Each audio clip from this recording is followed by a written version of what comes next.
joined by Niall Stanage, White House columnist for our partner, The Hill. Niall, I know you've also been on the campaign trail in Wilmington, North Carolina. Is that right? No, I'm in Wilmington, Delaware. We wouldn't want to get our Wilmingtons confused. I'm with President Biden here. Appreciate it. You are with President Biden, not former President Trump with his canceled event today. Thank you for that clarification. Okay, let's talk about this. Are you surprised that this foreign aid package got done, considering all of the Republican Party infighting that we've been seeing? Well, there certainly was a big division within the Republican Party on the Ukraine part of this aid package. Over the course since Russia invaded Ukraine, we've seen Republican resistance to aid to Ukraine increase significantly. And obviously, there was a lot of that resistance in Congress. At times, it didn't seem as if Speaker Johnson would really push for this to happen.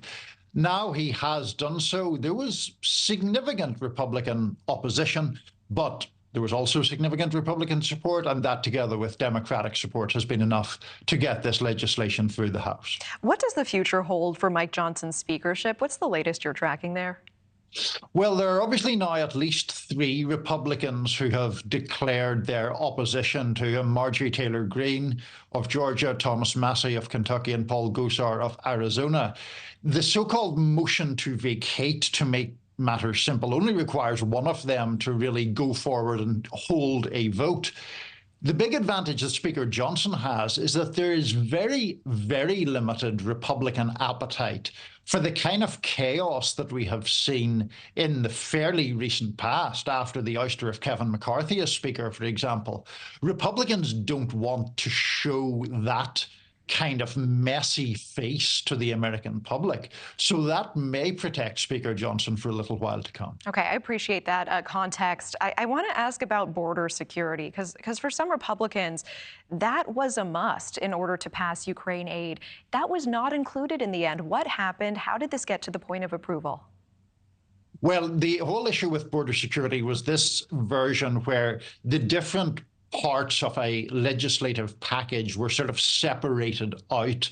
And there's no real possibility of border security being included in a final package that passes the Senate, because Democrats won't go for the measures Republicans want. Ultimately, what happened in a sense was that Speaker Johnson kind of outflanked the people who were so adamant about having that border security by splitting the things off. In real terms, what Johnson was doing was making sure that what he perceived to be must-pass legislation aiding Ukraine would get through. Yes, Republicans would be permitted to express a view on border security by voting for that element of the package, but that isn't going to derail the Ukrainian aid element. A lot of Americans interested in what this means for a potential TikTok ban as well. What are you tracking there, Niall? Are we any closer to that? Well, we are, simply in the sense that it has passed through the House and will now go to the Senate. The challenge for the TikTok ban may ultimately be in the courts rather than on Capitol Hill, Natasha, because we know that there would be challenges to such a ban from TikTok on First Amendment grounds and on the idea that they were being unfairly targeted, singled out, if you will, for this kind of measure. So that would face a pretty rocky road in the courts, even if it does pass in the Senate. All right, Niall Stanage with the president in Wilmington, Delaware. We appreciate it. Thank you so much. Natasha, could I add one thing very quickly? We Absolutely. just got word that the president spoke this afternoon with Speaker Johnson and Democratic leader Hakeem Jeffries. This just coming in the last few minutes from the White House. The president thanking them for their leadership and putting, as he put it, our national security first in passing. That's very interesting. I mean, how does that bode for Mike Johnson in terms of optics of him being so chummy with the president?